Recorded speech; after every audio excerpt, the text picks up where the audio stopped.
It's quite a transition. Thank you, Reza. Thank you for leading us in that time of prayer. And thank you, church, for responding.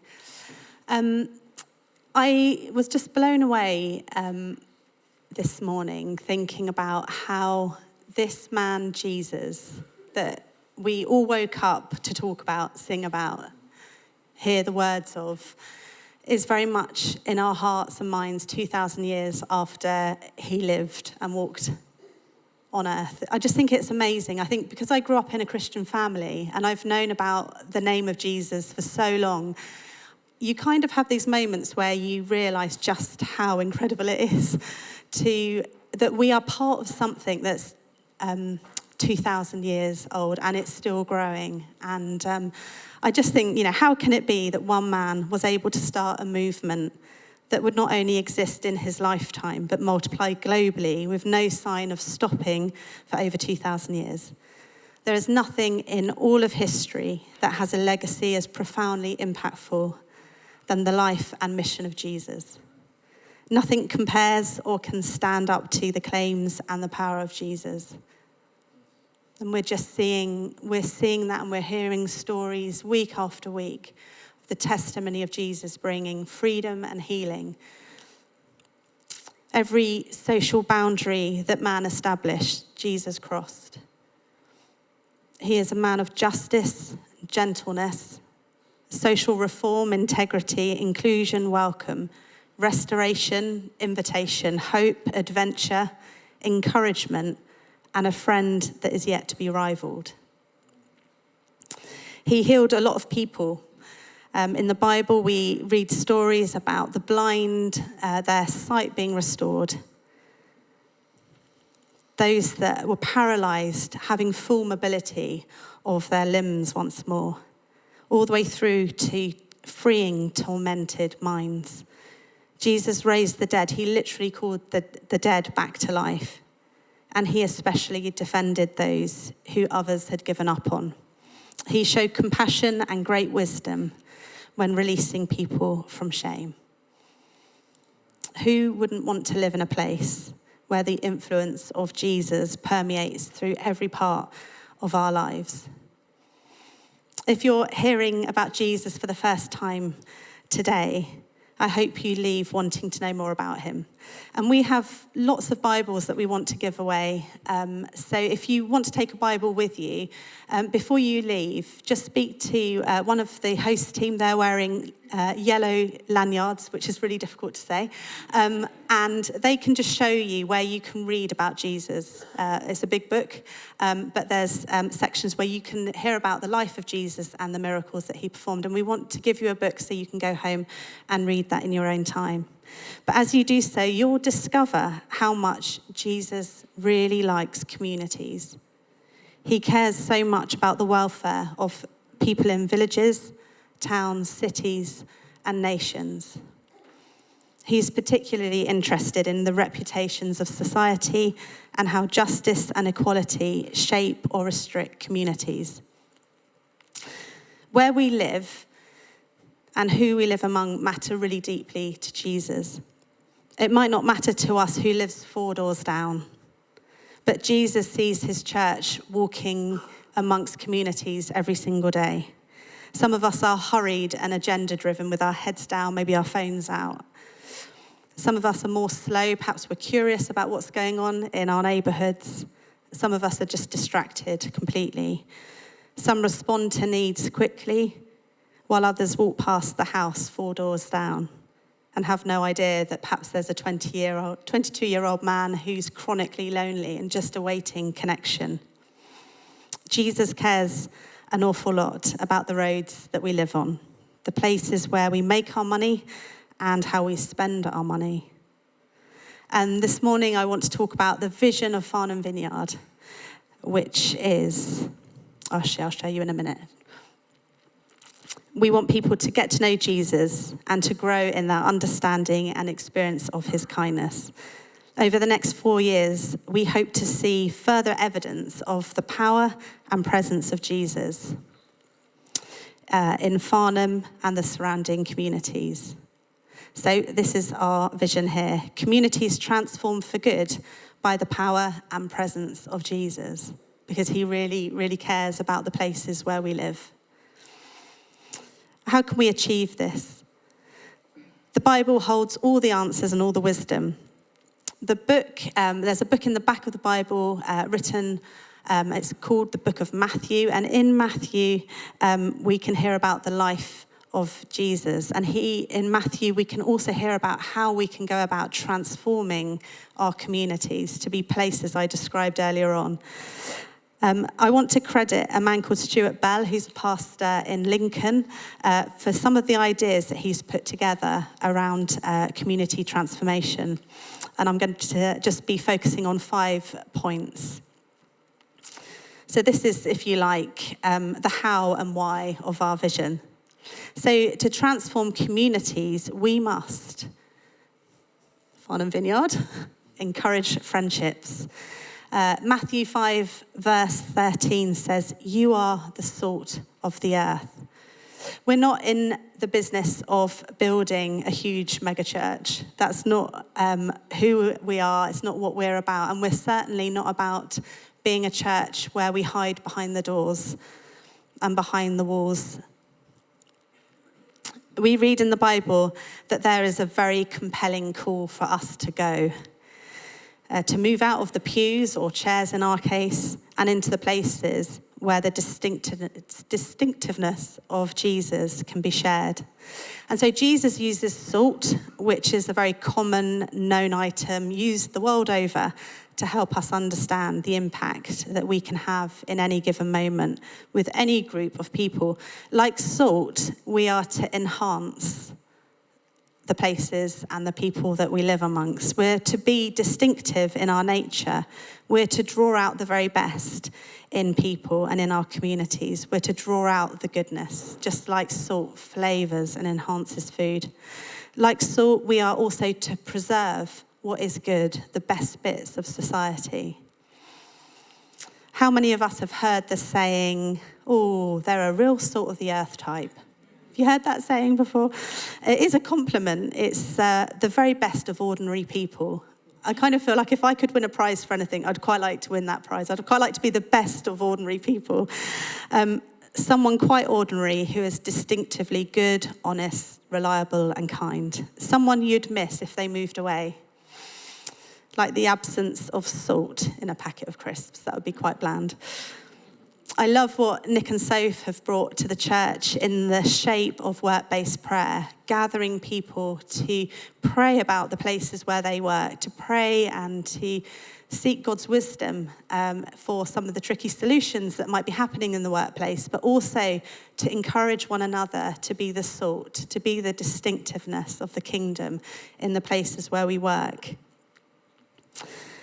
We sat in Reza and Shiva's shop a few weeks ago, enjoying some nice food, and we met a couple who go there every single week because of the culture that Reza and Shiva have established there. It's one of great friendship and warmth and welcome, and these people have just found a home there. They found friends there, and so this beautiful relationship has developed, and I'm sure there are many others in Camberley who turn to the Tehran station for that fellowship, for that friendship. We are to be the best of ordinary people. In March, we shared the vision of Farnham Vineyard. And after the launch, we received a message from the lovely Jude, which led to a conversation, which led to much prayer and discernment. And this eventually led to Jude making a decision to leave Tear Fund, where she'd been working for 25 years, and stepping into a brand new journey to help Farnham Vineyard run with our vision to see communities transformed for good by the power and presence of Jesus. And in partnership with the brilliant team at Christians Against Poverty and facilitated by Jude, we're going to be spending time over the next few months listening to God, listening to each other and our community, with the aim of identifying the areas of need and then working out how we work with the community to address those needs. And Jude will tell you a lot more about that later. But we're just so grateful. We're so grateful. Further to that work, Jude is also supporting the development of our partnership with the Vineyard churches in Uganda and helping to facilitate leadership training here at Farnham Vineyard. So we're so grateful, Jude. We really are. It's just such a wonderful fruit of launching our vision, was the stirring in Jude's heart to want to be a part of that and to bring all of her knowledge and expertise to the table. So I also just wanted to take this moment to say thank you to all of those who are on teams, our small group leaders, those who serve to make this a welcoming place every Sunday, those who are involved in the groups that run during the week. We are so blessed by those who are saying yes to the vision and wanting to create spaces where people can meet Jesus. So number one, we're to encourage friendships. Number two, we're to gain visibility. Is it the wrong one? Oh, there we go. Some beautiful friendships. This was taken from our carol service this year. Just going to leave that up there for a couple more seconds, Zach. Number two, we're to gain visibility. Again, in the book of Matthew, chapter 5:16, it says, "In the same way, let your light shine before others, that they may see your good deeds and glorify your Father in heaven." Every good thing that we do isn't about us. It is about making Jesus famous in our town. It's about glorifying him because he is so good. We've sung about it. We've sung about the way that the love of God pursues us and restores us and heals us. And it would be really selfish if we kept that to ourselves, if we kept the doors bolted and we only ever spoke about that in these four walls. We're to gain visibility as a church. We've got a dark corner in our living room, and we don't notice it during the summer, but in the winter, it's so gloomy, it's really dark. So I was really, really chuffed when I came home a couple of weeks ago, and Guy had he'd rewired a new lamp in that corner. And in a funny way, it's changed the whole room. And it would be crazy now, having brought the light into the house, to not switch it on or to remove the light bulb. Jesus encourages us to be the best of ordinary people, to shine, the source of that light being Jesus. Let the church be known for the good it does in Farnham, so that the spotlight is on him. Joe and the Signpost team, who go into schools with the Easter story and the Christmas story, and they also work with children to prepare them from that big transition from primary to secondary school.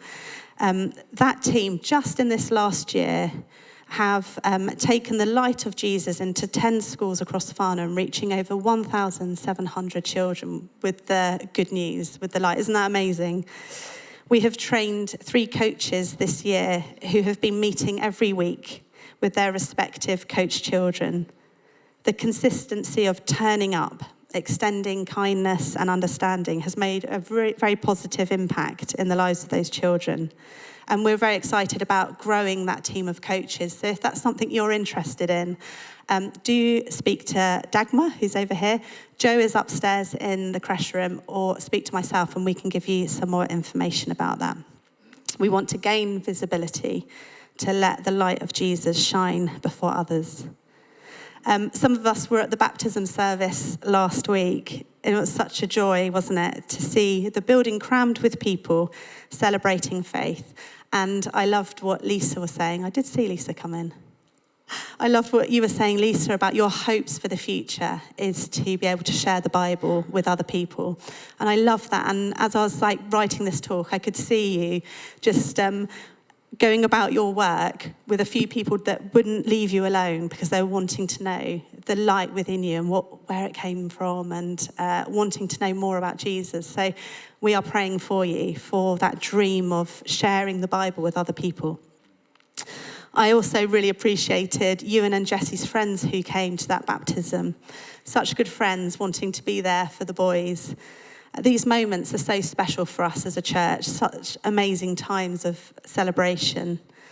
And over the next 4 years, we want to make it easier for disciples to disciple by creating a pathway that takes our friends on a journey in their understanding of first being curious about faith all the way through to understanding more about the Bible and the kingdom of God. So our vision is only going to operate if we are encouraging friendships, gaining visibility, and there we are, gaining visibility. That was the carol service over at Gostrey Meadows this year. We worked with churches in the area to create this amazing opportunity for us to be a light in a very dark and slightly wet Farnham. Number three is to confront darkness. And Reza was talking about this. We are called to not accept and adapt to where the darkness is, but to bring the light into those places. And there's a story that I want to read in Matthew 8:28.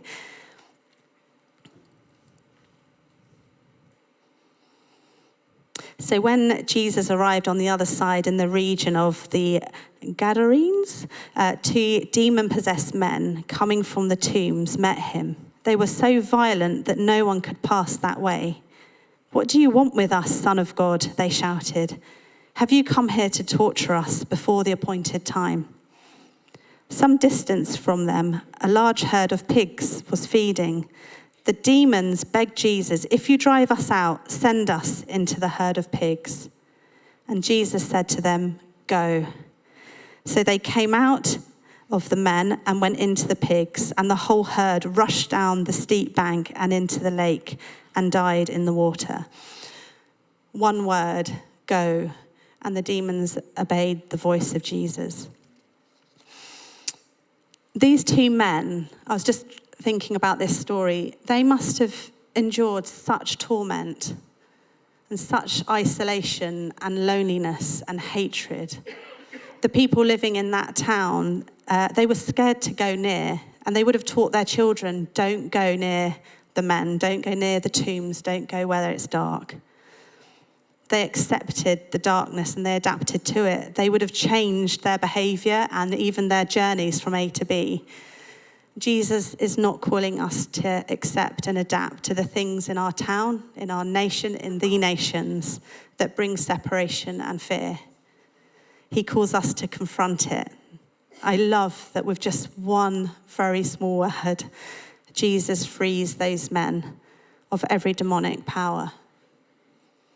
The demons left and there was restoration. This story depicts darkness as a very violent presence. But darkness in my own life was once a very debilitating fear of death. And I remember after Guy proposed to me, a few months later, we were on a walk. And we climbed, all I remember is climbing quite a big hill and the view being amazing over the Surrey Hills. It was a lovely walk. The only thing about it was I got to the top, I just burst into tears and I begged him not to die. And it was hysterical, it was irrational, but for me it was very real. I was gripped by this fear of death. And I don't know what Guy was thinking. He hadn't quite taken me down the aisle, but we were close. And I had to deal with that because that is not the freedom that Jesus talks about. That isn't living life in all its freedom. But for me, that was a darkness that I needed to bring the light of Jesus into. Darkness might be for you, it might be fear, it might be depression, it might be that you're suffering with nightmares, anxiety attacks, anxiety that prevents you from socialising. It might be moments of rage or anger, loss of control or confusion.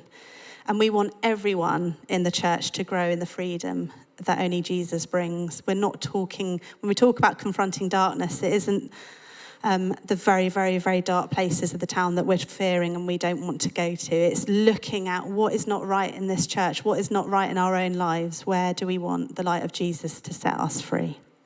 And we want to be a church that learns to grow in the ministry of confronting darkness. So we're going to be dedicating time over the next 4 years to strengthening the church to confront darkness. And there's a right way of doing this and there's a wrong way of doing this. And the right way is the model of Jesus, which is with love and gentleness, with sensitivity and respect, but with increasing courage. Because Jesus gave his life that we might know life in all its fullness. So if you've grown used to darkness in your life and you're perhaps changing and adapting your behavior to fit around it, it might just be that the Lord is saying, why don't you deal with this? Why don't you bring it to someone? So do come and speak to Guy or I, or the leadership team here. We have a pastoral care team who are very, very kind, they're loving, they're wise, and they would love to sit and pray with you. The next principle of transforming communities is to demonstrate God's power. There's a story where there was a paralyzed man and Jesus found him. We read this in Matthew 9, 1-8. And Jesus says, stand up. What a funny thing to say to somebody that's paralyzed. What boldness, what confidence. Stand up, pick up your mat and walk home. Immediately the man sprang to his feet and left for home. When the crowds witnessed this miracle, they were awestruck. They shouted praises to God because he had given such authority to human beings. It's just the most amazing story, both what happened to that man, but also what happened to the community. Like, can you imagine going home and sitting down for a meal and just talking about it and waking up the next day and knowing that your community had changed, the shape of it had changed, the culture of it had changed. We know that Jesus still heals today. We have so many miracles within this church that we thank God for often. But how often do we share these stories with other people? Prayer number 25878 on the eternal wall of answered prayer tells this amazing story of a woman who suffered very, very quickly with sepsis. It overtook her body within hours and she was very, very unwell. And she was told by the doctors that she would need to have a carer for the rest of her life. She'd need to get a hospital bed moved into her home and that she'd never be able to go upstairs again. And in her desperation, she turns on the radio and there's a Christian radio called Premier and she was listening to that. And as she was listening to it, they were interviewing somebody who had a condition and a situation much like her own. And this person on the radio was talking about how God had healed them. And so this woman, who 25878, she phones up Premier and she says, can you pray for me? And in that moment, I quote, I felt a mighty surge of the Holy Spirit go through me and I knew something significant had happened. She goes on to say that 2 weeks later, they sent the hospital bed back to the hospital and that she was doing some gentle shopping with her husband. Isn't that amazing? That's just like the power of testimony. You know, God works in someone's life and then they share it and then somebody else receives the same blessing in their life. And we just want to be a church where we're talking about stories more often. Last year, a number of us learnt more about prophecy and how God speaks to us and through us. And can I encourage you, as Guy was saying this morning, to ask God for words of knowledge. God loves to speak to us and through us. We don't want to become sleepy. If this is something that you once did a lot, why don't you give yourself a shake and ask God, give me a word of knowledge, give me a prophecy that we might be able to bless people beyond the walls of this church. Now is the time. There are 2.6 million more people in churches today in the UK than there were pre-COVID. And Jude sent us an article in The Guardian about this Bible sales. I think over £6 million pounds worth of Bibles were sold last year alone. Just incredible. And we're noticing just in young people, just a real passion to own a Bible and to understand it and to read it. If ever there was a time in my lifetime where the communities are open to the truth of Jesus, it's now. So we need to be going home. We need to be spending time reading the Bible, but asking God to speak to us for other people. And finally, communities will be transformed when we pursue unity. There are two verses here that I want us to look at. Every kingdom divided against itself will be ruined, and every city or household divided against itself will not stand. We have an enemy. We have someone that's opposed to the truth and the power and the presence of Jesus, that wants to see our church ruined, The enemy wants to see our households and our marriages ruined and weakened. He wants to see nations divided. And Jesus says, again, truly I tell you, that if two of you on earth agree about anything they ask for, it will be done for them by my Father in heaven. For where two or three gather in my name, there I am with them. There's so much in the Bible about unity. I've just picked a couple of verses there. But God commands a blessing where he sees unity. And we want to be a church of blessing. We're part of something so precious here. I love this church.